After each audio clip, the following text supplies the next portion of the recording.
Lok Sabha parliament ఎన్నికల నేపథ్యంలో Medak parliament BJP అభ్యర్థిగా రఘునందన్ రావు నామినేషన్ వేశారు. నామినేషన్ కార్యక్రమంలో parliament incharge Lakshmi Narasaiah, BJP జిల్లా అధ్యక్షుడు గడ్డం శ్రీనివాస్ తదితరులు పాల్గొన్నారు. ఈ సందర్భంగా రఘునందన్ రావు మాట్లాడుతూ మోదీ ఆశీస్సులతో మెదక్ పార్లమెంట్ అభ్యర్థిగా నామినేషన్ వేశానని అన్నారు. జిల్లాకు సేవ చేసే అవకాశం ప్రజలు కల్పించాల్సిందిగా ఆయన అభ్యర్థించారు.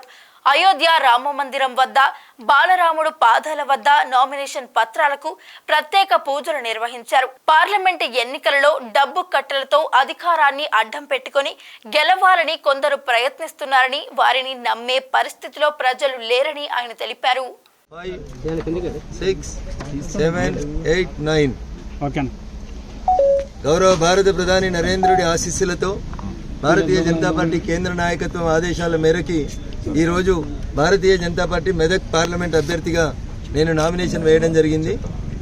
ఈ జిల్లా ప్రజానీకానికి సేవ చేసేటువంటి అదృష్టాన్ని, సేవ చేసేటువంటి అవకాశాన్ని కల్పించమని నేను ఈ సందర్భంగా మెదక్ పార్లమెంట్ పరిధిలో ఉన్నటువంటి ఓటర్ మహాశయులందరూ కూడా ఈ సందర్భంగా సవినయంగా అప్పీల్ చేస్తా ఉన్నాను.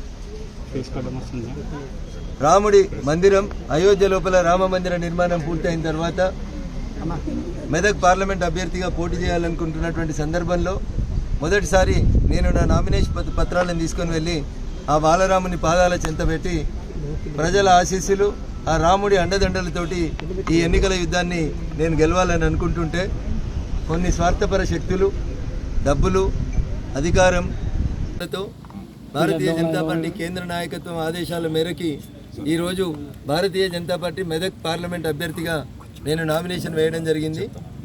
ఈ జిల్లా ప్రజానీకానికి సేవ చేసేటువంటి అదృష్టాన్ని, సేవ చేసేటువంటి అవకాశాన్ని కల్పించమని నేను ఈ సందర్భంగా మెదక్ పార్లమెంటు పరిధిలో ఉన్నటువంటి ఓటర్ మహాశయులందరూ కూడా ఈ సందర్భంగా సవినయంగా అప్పీల్ చేస్తూ ఉన్నాను.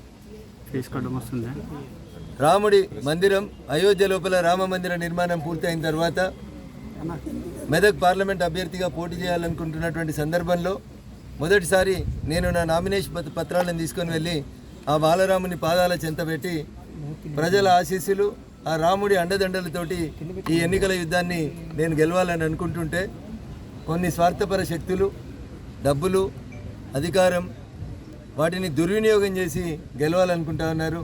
ప్రజాబలంతో, ఆ రాముడి ఆశీస్సులతోటి రఘునందనుడు మెదక్ పార్లమెంటుని కొట్లాడాలనుకుంటుంటే నోట్ల గట్టలతోటి, అధికార దుర్వినియోగంతో, అధికార యంత్రాంగాన్ని దుర్వినియోగం చేసి ఇంకొంతమంది ప్రజల ముందుకు వస్తూ ఉన్నారు. విఘ్నులైనటువంటి మెదక్ ఓటర్ మహాశయులకి, మా అన్నదమ్ములకి, అక్కాచెల్లెలకి అందరికీ కూడా నేను సవినయంగా చేసేటువంటి అప్పీల్ ఒకటి.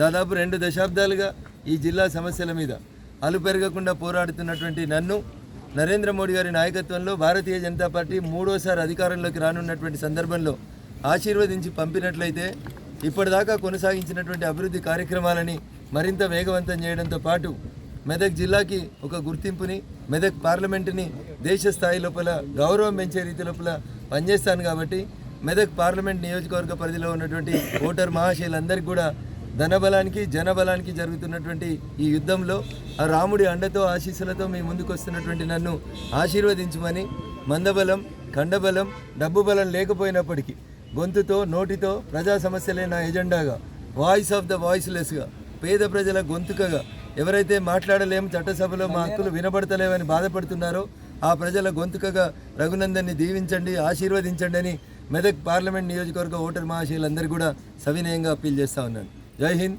జై భారత్, జై శ్రీరామ్.